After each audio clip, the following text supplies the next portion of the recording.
Quero que você abra o livro de 1 Reis, capítulo 2, Glória a Deus. versículo 12. Quem achou diz amém? Amém. Quem não achou diga espere. Espere.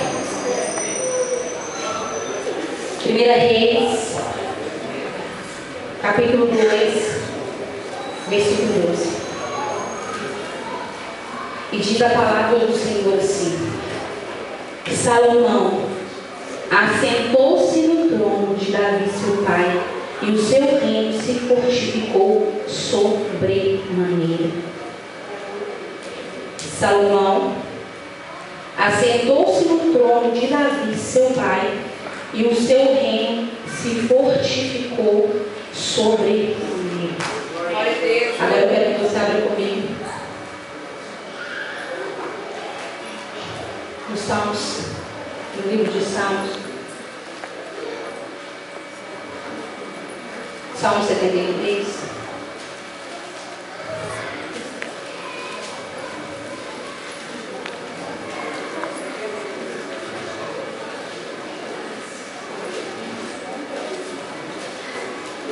Versículo 25 diz assim: a quem tenho eu no céu, senão a ti? E não há na terra quem eu queira mais que a ti. Glória a Deus, aleluia, Jesus. A Glória quem a tenho Deus. eu no céu, além de ti?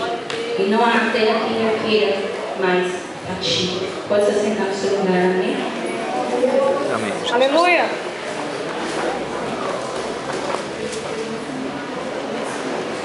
Queridos,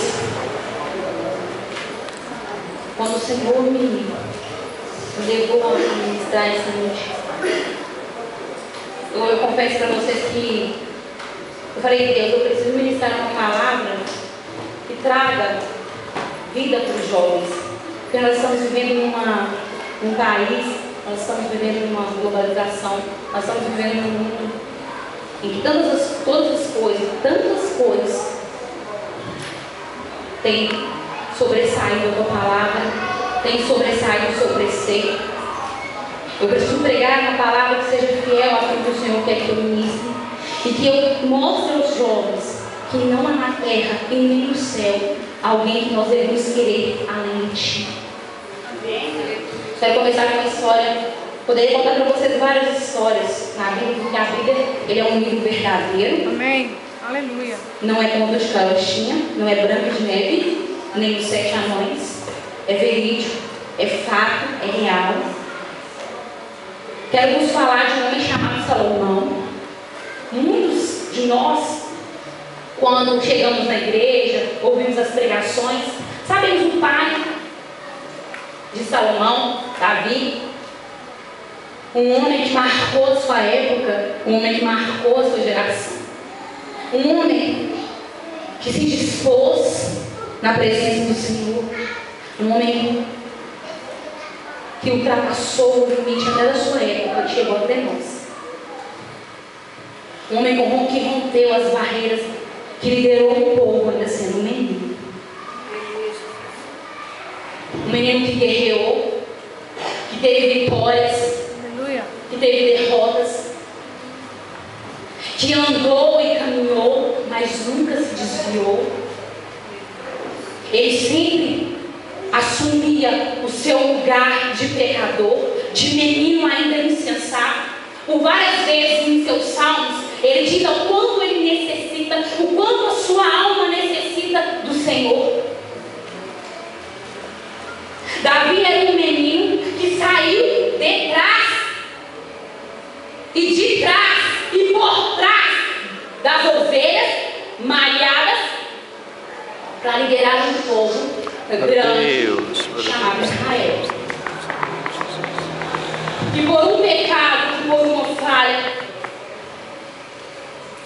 que gerou grandes consequências em seu reino e em sua vida, e em sua casa e em seu lar, transformou toda a história.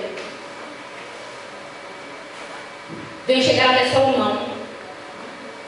Salomão era um dos seus últimos filhos, gerado de uma mulher que foi um dos seus pecados, que todos nós conhecemos que que Davi pecou com Betseba.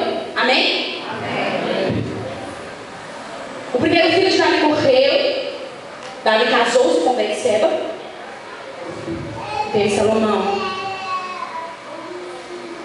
O reinado de Davi vivia um conflito, porque Davi era um homem já velho em idade, um homem desgastado pelas lutas, sofrido pelas grandes batalhas, pelas grandes vitórias, e carregando um povo que às vezes tinha o coração voltado ao Senhor, e às vezes o coração não se inclinava ao Senhor. Era um homem que tinha que manter sempre a sua pose, que tinha que manter a sua vida reta, e tinha que liderar o povo sempre em momentos de escassez e em momentos de vitória.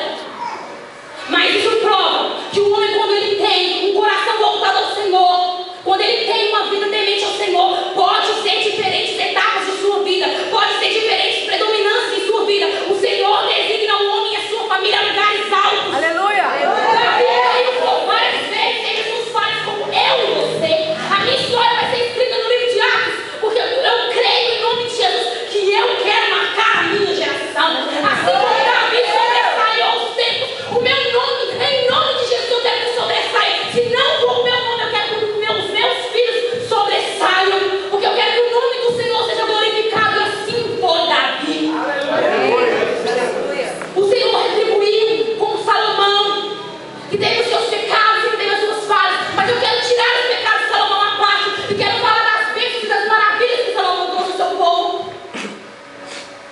Quero falar-vos da lei. A lei de Israel era que o primogênito, ele sobressaía, ele tinha o direito a primogênito. Nossa, que nome de primogênito.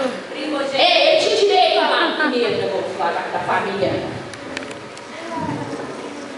Ele tinha direito a todos os bens, a sentar-se no trono, a mandar no lugar do teu pai, a mandar no povo, a desfrutar das guerras, desfrutar também das bonanças do povo.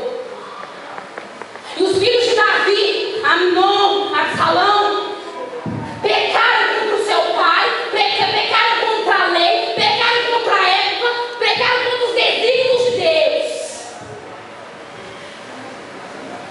Adonias, os filhos de Davi, tinham se esquecido da fidelidade a qual o pai dele tinha com Deus. Porque quando Davi pecou e se humilhou e orou, o Senhor respondeu, tirou o pecado do meio de Davi, estipou o seu filho e refez a vida de Davi. Porque o Senhor é assim quando nós, jovens, que convivemos no mundo ao qual nós estamos vivendo, com a tecnologia, com esse mundo global que nós estamos vivendo, com as roupas de marca que temos tirado de Deus, nós gastamos mais tempo no shopping do que orando e louvando o nome do Senhor. Oramos para ver se um plano na igreja de Deus, se aquela banda vai ser de Deus, se aquele grupo vai ser de Deus. Mas por que nós não oramos quando nós vamos comprar uma roupa cara? Para ver se é de Deus para a nossa vida, se isso vai glorificar o nome do Senhor. Oramos quando vamos orar para ver se vai surgir um grupo de dança. Oramos para ver se vai ouvir um grupo de teatro. Mas quando nós vamos comprar um relógio, quando nós vamos comprar um videogame que hoje está na moda, um caríssimo, um celular, nós não oramos para ver se isso é da vontade de Deus. E quando muito de nós deixamos de orar pelos nossos próximos, chamado África. Hoje eu tenho que comer, você tem que vestir. E muitos que estão agarrados como nós, que têm a ver que correm o sangue de Cristo, estão sofrendo do outro lado do mundo. Enquanto nós estamos 6 horas dentro do shopping, uma criança fala: será que algum dia alguém vai surgir do céu um avião e derrubar um saco de arroz para que eu possa catar as migalhas e me alimentar? É quando jogamos o nosso videogame nas nossas casas, no nosso conforto. Muitos dos nossos irmãos, para qual nós jovens, que somos chamados fortes, que somos chamados para guerrear, que somos chamados de maravilhosos, que nós rompemos as fronteiras, que estamos perdendo tempo com muitas coisas banais e fúteis. Você foi achado do Senhor, o sangue de Jesus não é fútil, ele derramou sangue que homem nenhum pode comprar. A sua vida não foi apenas de sangue. Aleluia. Você tem que gerar ovelhas, você já foi chamado para gerar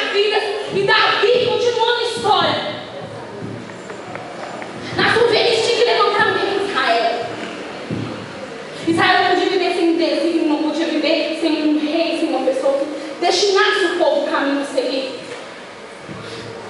E Salomão era o filho o menor, o mais moço, o caçula. Como numa era onde a lei predominava, porque hoje nós sabemos que nós temos lei de trânsito. Quando nós infringimos a lei de trânsito, nós somos punidos. Muitas das vezes não, mas a maioria das vezes nós somos punidos.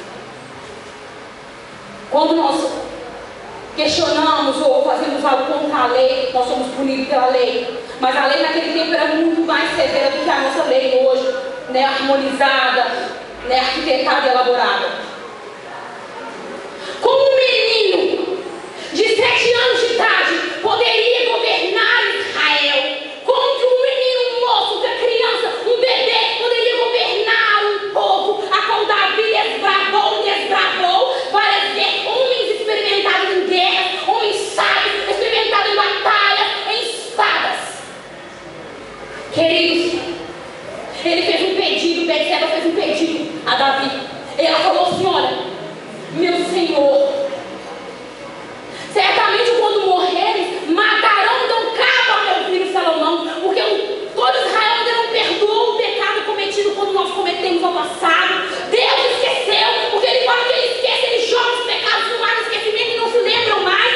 Deus é bom, mas o homem não.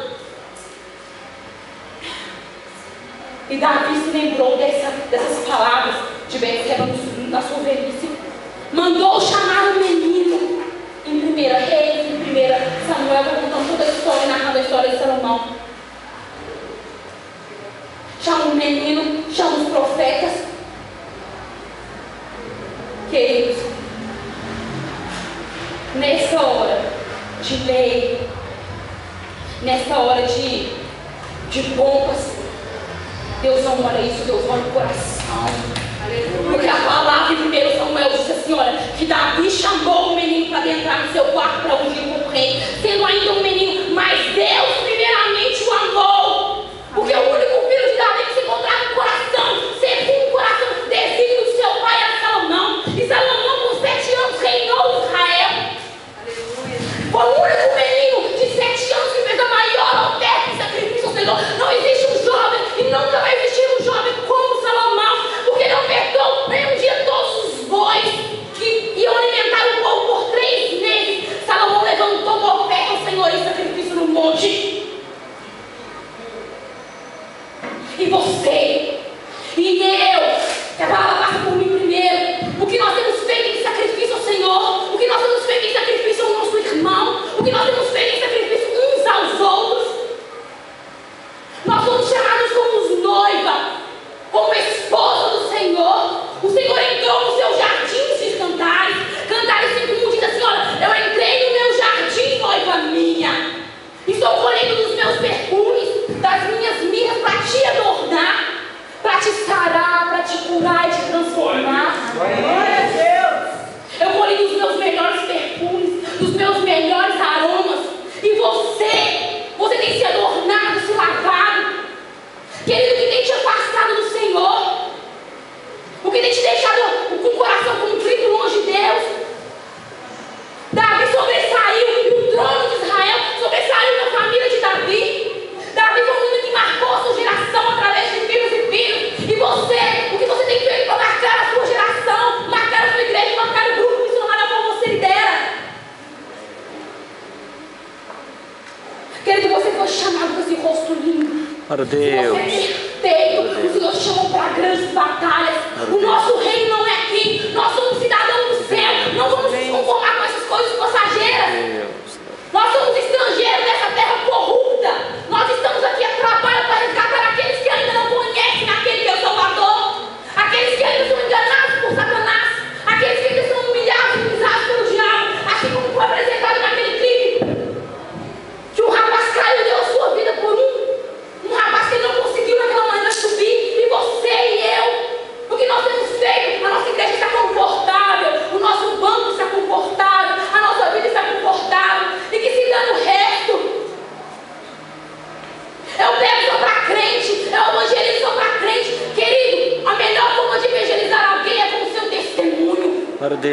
É a sua vida. Você é Cristo andando no meio das ruas. Você é a Bíblia das pessoas. Aonde quer que você for, você leva Cristo.